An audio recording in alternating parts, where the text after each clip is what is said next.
I'd like to talk about shipwrecks. I've just saw our MP, Oliver Dowden, on the television, and because theatres are having a hard time.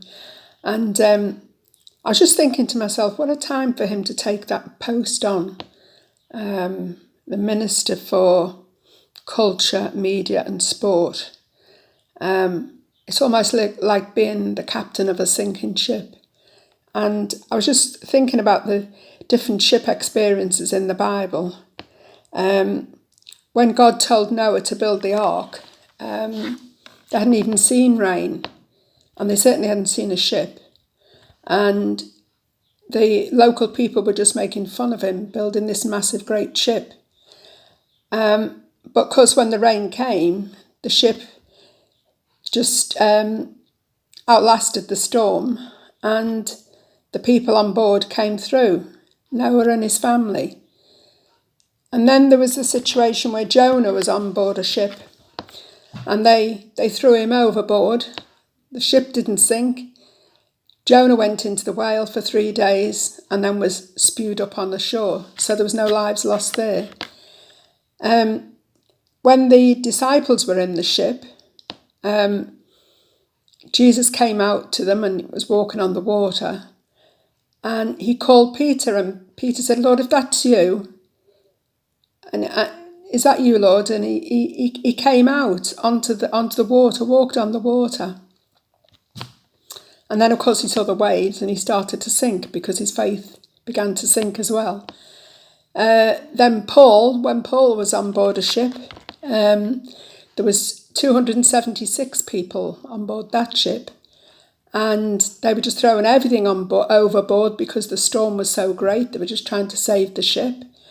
And although finally, after 2 weeks, they came to land, and the ship was wrecked, but it was wrecked on the beach. It fell apart on the beach, and Paul and all the people on board were saved.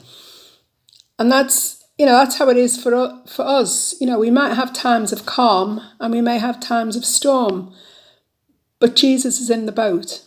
Jesus is in the boat. He has all authority, and he has all authority over our situations as well.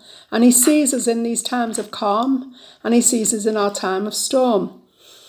And he's the one who comes and says to us, "Peace, be still," and enables us to go through that storm, however long it is.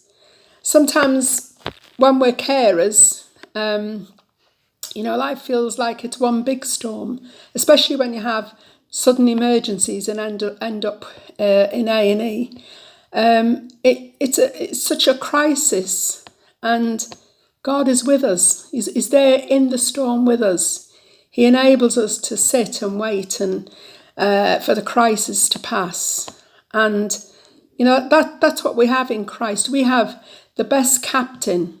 We have an anchor that's sure. We are not going to be going aground. God is going to be with us in the storm, and he's going to enable us to come through the storm, whatever that might be. And he's going to give us the ability. He says in his word, he doesn't give us more than we can cope with, more than we can bear. So it's a time of growing, it's a time of strengthening, and it's a time of just relying on God. When we're going through those storms, we just have to rely on God. And he's faithful, and he's never lost anybody in a storm yet. Those stories just prove it to us.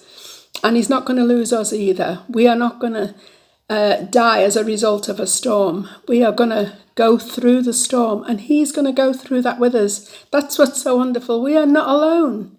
We're not alone in our crises and in our storms. We're not alone in our loneliness. We're not alone in our pressures of life. God is in it with us. He's with us, and he's faithful, never leaves us nor forsakes us. I just want to commit us to the captain of our souls and say, Lord, just thank you that we are not alone, and we will ride the storm, and you will be with us. Thank you. Have a good day. Bye.